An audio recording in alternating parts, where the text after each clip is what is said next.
of IIT, AIIMS or a top government medical college in Maharashtra, Genesis Science Tutorials is where your journey begins. Strong concepts, regular tests, personal mentorship और smart strategies.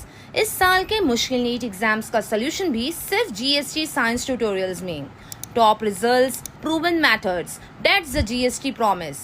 Admissions are open, seats are limited. Enroll now.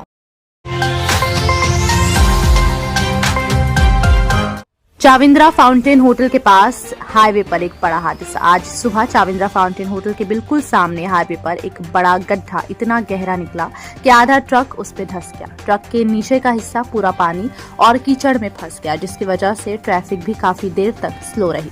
ये गड्ढा बारिश के बाद और भी ज्यादा खतरनाक हो गया है और अब ये वाहन चालकों के लिए जानलेवा बन गया है.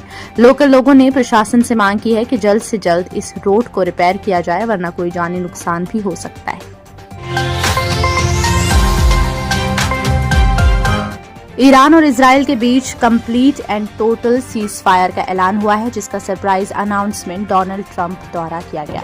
कतर के यूएस बेस पर ईरान के हमले के बाद टेंशन्स और बढ़ने की उम्मीद थी, लेकिन उसके तुरंत बाद 12 दिन की जंग खत्म होने की खबर ने सबको हैरान कर दिया. ट्रंप के मुताबिक ईरान पहले 12 घंटे सीज फायर शुरू करेगा, उसके बाद इजराइल अपना जवाब देगा. पूरे 24 घंटों में सीज फायर पूरी तरह से लागू हो जाएगा. अब सबकी नजर इस बात पर है कि दोनों देश कितनी ईमानदारी से इस सीज फायर को फॉलो करते हैं और क्या ये रीजनल पीस ला पाएगा.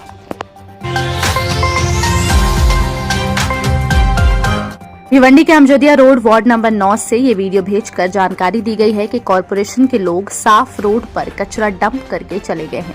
यहाँ दुकान के सामने अब रोज गंदगी का ढेर रहता है, जिसकी वजह से दुकानदारों को मुख्तलिफ परेशानियों का सामना करना पड़ता है. नागरिकों की डिमांड है कि कचरा तुरंत हटाया जाए और इलाके को फिर से साफ किया जाए.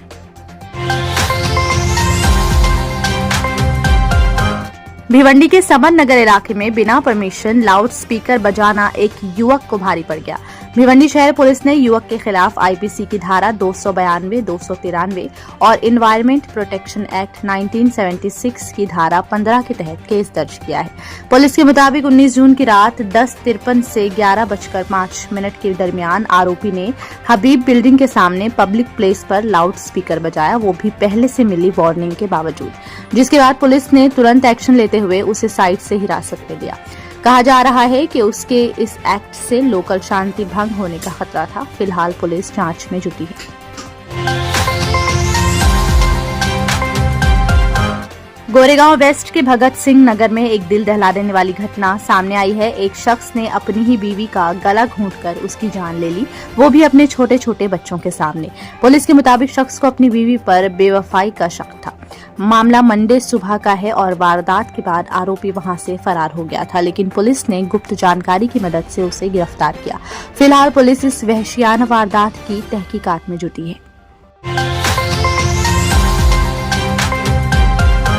भिवंडी में वोटर्स की तादाद तेजी से बढ़ने के बावजूद अब तक वार्ड बाउंड्रीज में कोई बदलाव नहीं हुआ है. 2017 के म्यूनिसिपल इलेक्शंस के दौरान 90 कॉर्पोरेटर्स थे और तब से अब तक 2 लाख से ज्यादा नए वोटर्स जुड़ चुके हैं. एक्सपर्ट्स का कहना है कि अगर हल्का बंदी अपडेट नहीं की गई तो पब्लिक रिप्रेजेंटेटिव्स पर काम का बोझ बढ़ जाएगा और सिविक सर्विसेज प्रभावित हो सकती हैं. पॉलिटिकल और सोशल ग्रुप्स ने स्टेट इलेक्शन कमीशन से तुरंत नई हल्का बंदी की मांग की है. सतारा से एक दिल दहला देने वाली घटना सामने आई है, जहां नीट के मॉक टेस्ट में कम मार्क्स आने पर एक स्कूल प्रिंसिपल ने अपनी ही 12वीं क्लास की बेटी को इतना मारा कि उसकी मौत हो गई.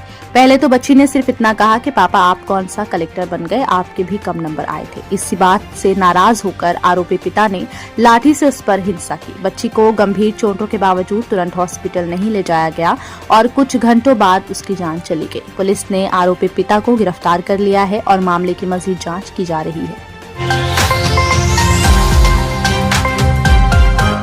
सड़कों पर नमाज पढ़ने को लेकर महाराष्ट्र की सियासत एक बार फिर गर्मा गई है. समाजवादी पार्टी के महाराष्ट्र अध्यक्ष और एमएलए अबू आसिम आजमी ने पुलिस के उस एक्शन पर सवाल उठाया है जिसमें कुछ मस्जिद के बाहर नमाज पढ़ने पर रोक लगाई गई है और वजह बताई गई है ट्रैफिक जाम.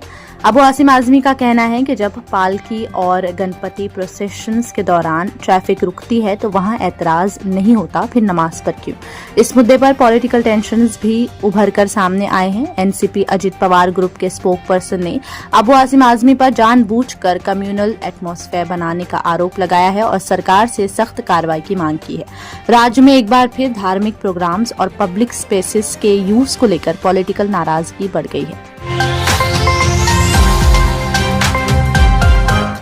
कल्याण डोंबिवली में 65 इलीगल बिल्डिंग्स के मामले में 13 सरकारी अफसरों को नोटिस भेजा गया। बॉम्बे हाईकोर्ट ने केडीएमसी को एक्शन लेने को कहा था, लेकिन 8 महीने बाद भी कोई कार्रवाई नहीं हुई। पिटिशनर ने अब स्टेट गवर्नमेंट और केडीएमसी के सीनियर ऑफिशियल्स पर कॉन्टेम्प्ट ऑफ कोर्ट का केस शुरू किया है।